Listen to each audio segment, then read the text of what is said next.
నింపాలనా మెదడు నింపాలనా? నన్ను పిలిచిందేమో మెదడు నింపమని, వాళ్ళ కడుపు ఏమో కాలుతా ఉన్నది. ఇది అయ్యే పని కరెక్టే. ఎప్పుడు బిడ్డ 10 నిమిషాలు ఆగి తినచ్చి కూర్చుందాం అనేటోళ్ళు, లేకపోతే మాట్లాడు కొడుకు అనేటోళ్ళు ఎవరున్నారు? మాట్లాడు అనేటోళ్ళు చేయి లేవటారు ఒకసారి. ఓకే, నేను చాలా మంది నాకే ఓట్లేదు. చలో, మరి నేను మాట్లాడితే పచ్చి నిజాలే మాట్లాడతా. ఒక్కోసారి మత్తు మంది వేయకుండానే కోసి ఆపరేషన్ చేస్తా.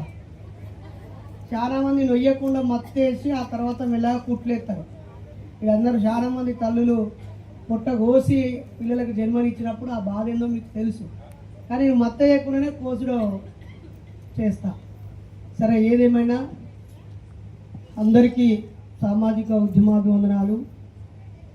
గౌరవ సర్పంచ్ గారికి, సభాధ్యక్షులకి, నిర్వహణ కమిటీ నాయకులకి, వేదిక మీద ఉన్న వివిధ ప్రజా సంఘాల పెద్దలకి, అలాగే ముందున్నటువంటి మా అమ్మలు అక్కలకి, వివిధ గ్రామాల్లోంచి వచ్చేసిన అంబేద్కరిస్టులకి, మరీ ముఖ్యంగా మా కళాకారులకి. ఆ చెల్లైతే ఎవరో ఈ గుండు పిన్ను పెట్టుకున్న వాళ్ళు అది ఇడిచిపెట్టారు. ఆ పిన్నీసు చెల్లె ఎగురుతుంటే గుచ్చుకపోయింది. చెల్లెటి పోయింది, రక్తం గారింది, తీసుకున్నది, మళ్ళీ వచ్చి డ్యాన్స్ చేస్తుంది. చెల్లె నువ్వు అట్లా కూర్చోవచ్చు కదరా అంటే, లేదన్నా వాళ్ళు కొంతమంది అయినా ఇది చూసి కొస్త ఉల్లాసపడతారు అని చెప్పి అంటే నాకు కళ్ళకి నీళ్ళు వచ్చింది. వాళ్ళకి ఎన్ని డబ్బులు ఇచ్చినా తక్కువే. మనం అందరం రుణపడి ఉండేది వీళ్ళకే. వీళ్ళే కళారూపంలో ఇంతకుముందు సభల గురించి చెప్పింది కదన్నా, సభలు కొనరా అంటే వాడు కొనడు. వాటి గురించి ప్రజల్లోకి తీసుకుపోయేది ప్రజా కళలు, కళాకారులే. మరి బాబాసాహెబ్ అంబేద్కర్ని కూడా ప్రజల్లోకి తీసుకెళ్లేది ఖచ్చితంగా కవులు, గాయకులు, రచయితలు, ప్రచారకులే. ఈరోజు వివిధ మతాలు సజీవంగా ఉన్నాయి అంటే ఆ మతాలని ప్రచారం చేసే వాళ్ళు ఉన్నారు కాబట్టి అవి ప్రజలలో ఉన్నాయి. ఏదైతే ప్రచారం చేయడం ఆపేస్తే అవి ఆగిపోతాయి. కరోనా టైంలో అన్ని మైకులు బంద్ చేస్తే ఎక్కడికక్కడ బంద్ అయి కూర్చోలేదా? ఏమన్నా ఆగిందా? ధూపదీప నైవేద్యాలు పెట్టలే, ప్రార్థనలు చేయలే, నమాజులు చేయలే, ఏం చేయలే. గుడి ముంగట ముగ్గేసిన లేడు, దీపం పెట్టి దండం పెట్టినట్టు లేడు. కరోనా కాలం అది మనందరికీ గుణపాఠం. అయితే ఈరోజు బహుశా నన్ను అన్నవాళ్ళు, సర్పంచ్ గారు, ఉప సర్పంచ్ గారు, ఇక్కడి వాళ్ళు నన్ను పిలవడానికి ప్రధాన ఉద్దేశము నేను అనుకుంటున్నా, ఈ గ్రామంలో ఉన్న బీసీ సోదరులకు బాబాసాహెబ్ను దగ్గర చేయాలని, అలాగే నా ముందుండేటువంటి అమ్మలు, అక్కలు, అన్నలు ఎక్కువ అంబేద్కర్ పుస్తకాలు చదవని వాళ్ళకి ఆయన యొక్క స్ఫూర్తిని అర్థమయ్యేటట్టు వాళ్ళకి వివరించాలని వాళ్ళు బలంగా అనుకున్నట్టున్నారు. ముందుగా వాళ్ళకి కృతజ్ఞతలు తెలియజేస్తున్నాను.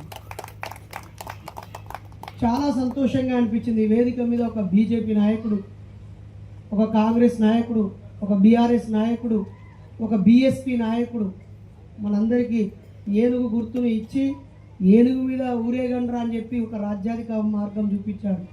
ధర్మ సమాజ్ పార్టీ నాయకులు, అలాగే ఎంఎన్ఎస్ పార్టీ నాయకులు, అన్ని పార్టీల నాయకుల్ని ఒక వేదిక మీద ఈ మధ్య కాలంలో నేను ఎక్కువ చూలే. అది మీ అగ్రహారం పొట్లపల్లికే దక్కింది. మీకు మనస్ఫూర్తిగా అభినందనలు.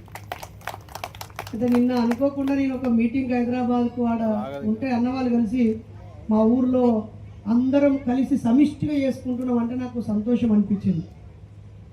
చాలా విగ్రహాల ఆవిష్కరణకు వెళ్తూ ఉంటాము. ఆ ఊర్లో ఆల్రెడీ అంబేద్కర్ విగ్రహం ఉంటుంది. అది ఆల్రెడీ అది మాలోళ్ళు పెట్టుకున్నది, మేము సపరేట్ పెట్టుకుంటాను అని చెప్పి మాదిగ సోదరులు పెట్టుకొని పిలిచిన సందర్భాలు ఉంటాయి. లేదా అది పెట్టిన వాళ్ళు అది వేరే పార్టీ వాళ్ళు పైసలతోటి పెట్టింది కాబట్టి అంబేద్కర్ జయంతి అప్పుడు మేము ఆడికి ఎందుకు పోతాము, మా పార్టీ సపరేట్ మేము పెట్టుకుంటున్నామని ఒకే ఊర్లో రెండో విగ్రహం, మూడో విగ్రహాలు ఉన్న సందర్భాలు ఉన్నాయి. కానీ అందరినీ కలిపే ఒక మహాశక్తి బాబాసాహెబ్ అంబేద్కర్. అయితే ఇప్పుడు బాబాసాహెబ్ను అన్ని పార్టీలలో కాదనలేనంత స్థాయికి వెళ్ళిపోయాడు. ప్రచారం చేయడం వల్ల, వీళ్ళ పాటల వల్ల, మాటల వల్ల మనం ఆయన గురించి ఊరూర విగ్రహాలు పెడుతూ చెబుతూ పోయేసరికి ఇప్పుడిప్పుడే కొంచెం ఆయన గురించి తెలుస్తుంది. ఇందాక గౌరవనీయులు లక్ష్మారెడ్డి గారు కూడా మాట్లాడుతూ ఇప్పుడు అంబేద్కర్కు చదువు చెప్పింది బ్రాహ్మణైన కదా అని అన్నాడు. కాదు సార్ అన్న. అందుకే ఆయన మాట్లాడేటప్పుడు ఆయన గురువు అంబేద్కర్ అనబోయి ఆపేసింది ఆ వాక్యం సార్. తన భార్య బ్రాహ్మణే అని అన్నాడు. రెండో భార్య అన్నాక మళ్ళీ అక్కడ ఆగింది.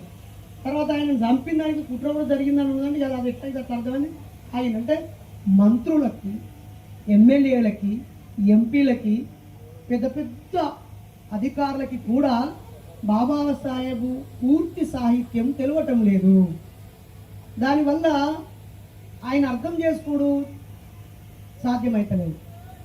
బీసీలకు కూడా బాబాసాహెబ్ అంబేద్కర్ని అర్థం చేసుకోవడం చాలా తక్కువ.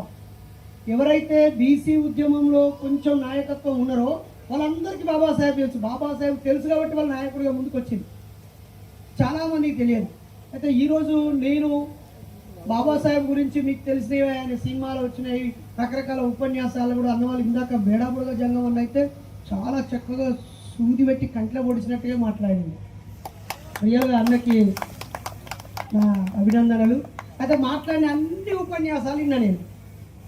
చాలా మట్టుకు వాళ్ళ పార్టీ గురించి ఎంతో కొంత చెప్పుకొని ప్రయత్నం చేసిరు. కానీ ఏం చేసినా బాబాసాహెబ్ అంబేద్కర్ బట్టలు ఇప్పి బజార్లో పెట్టిండు అన్ని పార్టీలని, అన్ని కులాలని, అన్ని మతాలని.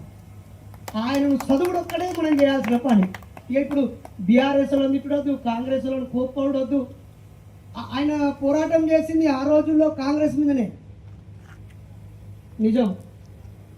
ఇక మనం ఇప్పుడు మళ్ళీ ఇప్పుడున్న కాంగ్రెస్ వల్ల అంటే మరి ఇప్పుడు మొత్తం మనువాదాన్ని భుజాన్ని ఎత్తుకుంటే అదే భారత రాజ్యాంగాన్ని పట్టుకున్నది రాహుల్ గాంధీ కదా. ఆయనకు మనం మనసారా అభినందించాలన్నా వద్దా?